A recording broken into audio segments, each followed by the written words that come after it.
watching Friday Night Lights, sponsored by Jack in the Box. Two sets of Yuma rivalries get started while one area power continues to make its case for a state title contention. Welcome to week number 3 of Friday Night Lights. I'm Rob Fran. And I'm Brandon Mejia. It feels good. We begin tonight with the oldest Yuma rivalry renewing for the 60th time as the Kofa Kings square off against the Yuma Criminals, with both programs seeking their first win of this condensed YUHSD season. And Brando, both teams have first-year head coaches that will have the chance to use this game as a potential springboard for the final 3 weeks of competition. So we present to you tonight's marquee matchup between the Kings and the Criminals, as head coach Carl Pope and company getting ready to go for Kofa, with the Crims entering the arena escorted by the Yuma Police Department. Gotta love that. First drive of the game, senior Alex Mosqueda gets the call off the end around, gets 16 yards before getting some serious punishment by the Kofa defense.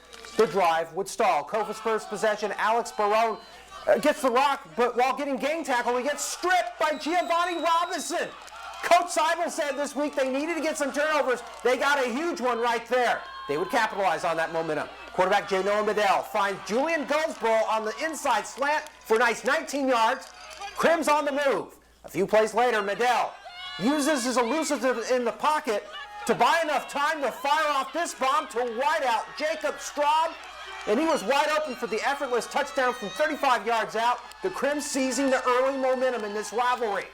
Kings looking to respond. Barone powers up the gut for a nice 7-yard run.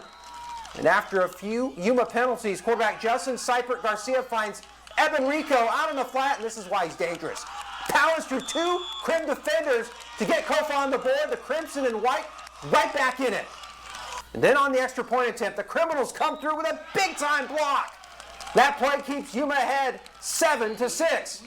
So the Crims back with a possession.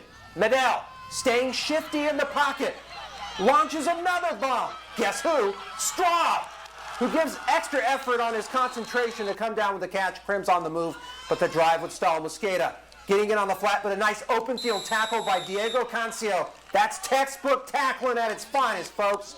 This would be a battle, but Yuma would come through 33-19. What a game. After tonight's results, well, here's where the all-time standings are in this classic rivalry game. Yuma remains on top with 35 all-time wins to Kofa's 25. This was their 60th matchup ever tonight, and I'm sure Yuma High is happy to walk away with this one.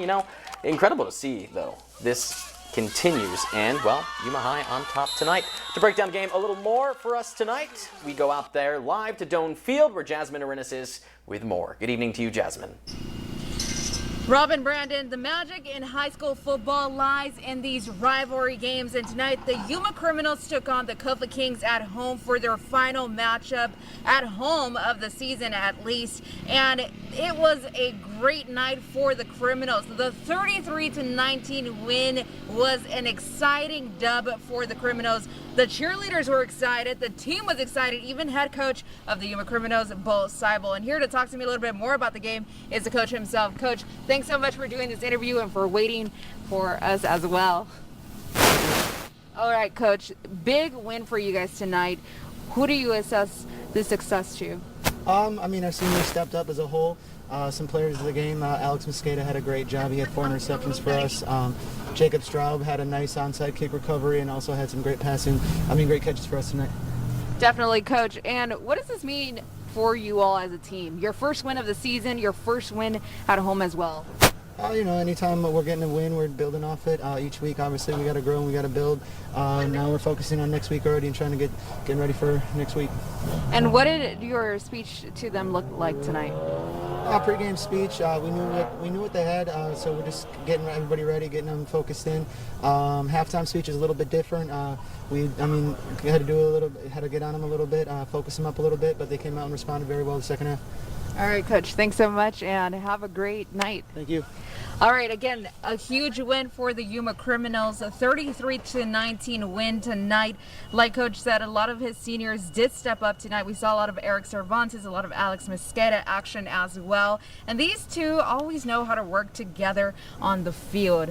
Now the Yuma Criminals lead the series against the Kofa Kings. I know last time the Kofa Kings won against the Yuma Criminals was back in 2017. So that's about 2-3 dubs now that the Criminals have on them since 2017. Reporting from Doan Field, Jasmine Arenas, back to you. A nice win for the Crims, especially their seniors on senior night, the very last home game. Thank you very much, Jasmine. Well, that's one highlight down. We got 2 more yet to come. Yeah, among them, we have ourselves another crosstown rivalry, the features of unbeaten Cibola versus unbeaten Gila Ridge. It's a good one, and it's next on FNL.